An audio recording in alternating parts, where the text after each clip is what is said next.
Handang-handa na ang Philippine National Police sa paparating na bagyong Tino.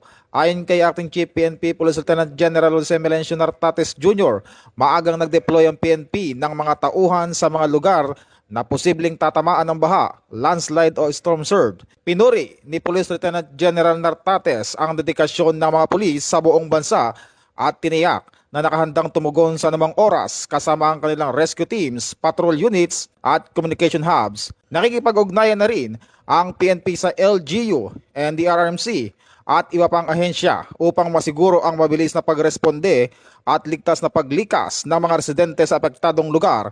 Nananawagan ang PNP sa publiko na sumunod sa mga abiso ng mga otoridad at huwag mag-atubiling tumawag sa Unified 911 o pumunta sa pinakamalapit na himpilan ng pulisya kung kinakailangang agarang tulong. Sa kabila ng masamang panahon, ipinapakita ng bagong PNP ang kanilang profesionalismo, dedikasyon at malasakit sa kaligtasan ng bawat Pilipino.